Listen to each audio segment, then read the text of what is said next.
জুলাই ঘোষণাপত্র এটি কোনো দলের চিন্তার অনুলিপি হলে ছাত্র জনতা তা মেনে নেবে না। এটা ক্ষমতায় বসানোর কোনো চুক্তিপত্র নয়, নয় ক্ষমতা থেকে সরানোর কোনো নাটকের চিত্রনাট্য।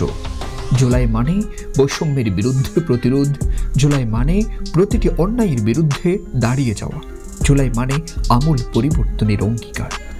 আমরা ভুলিনি, জুলাই ঘোষণায় রয়েছে শহীদ আর গাজীদের রক্তের ছাপ।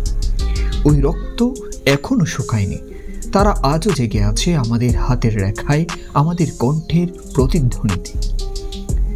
জুলাই কোনো উৎসব নয়, এটি এক চেতনা। চেতনার নাম স্বাধীনতা, ন্যায্যতা, আত্মমর্যাদা। যদি কেউ ভাবেন এই রক্ত দিয়ে আবারও দলীয় খেলা খেলবেন, তাহলে শুনে রাখুন, জুলাই আবার ফিরে আসবে, প্রয়োজনে প্রতিবারই। আর তখন কোনো দল বা গোষ্ঠীর দাবেদারি এই জনতা মেনে নেবে না। শুনে রাখুন, আমরা আর নিঃশব্দ থাকবো না, আমরা আর সহ্য করব না, আমরা জুলাইকে বিক্রি হতে দেব না। Mind it. যখন রাজপথে নামে নীরবতা আর চেতনা হয় গুজবের ভাড়াটে, তখনই জুলাই ধীরে ধীরে ফিরে আসে, রক্ত ভেজা ব্যানার হয়ে, প্রতিবারের প্রতিরোধের হাত ধরে। কেউ চায় সেটা দলীয় ছকে বাঁধতে, কারো মুখে বেঁধে দেওয়া স্লোগান। কেউ বলে এটা আমাদের, কিন্তু রক্ত বলে আমি কারো নই।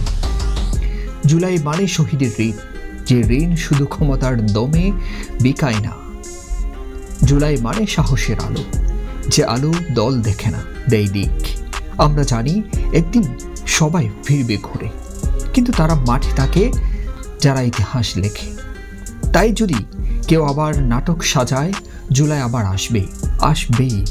আবার জ্বলবে আগুন, আবার বাজবে কণ্ঠ। শুধু আবার আমরা চুপ থাকব না, কারণ আমরা দল নই, আমরা চেতনা, আমরা শহীদের রক্তে লেখা প্রতিজ্ঞা। মাইন্ডেড। এই জুলাই কারো ব্যক্তিগত দলিল নয়, এটা জনতার দাবির চিৎকার।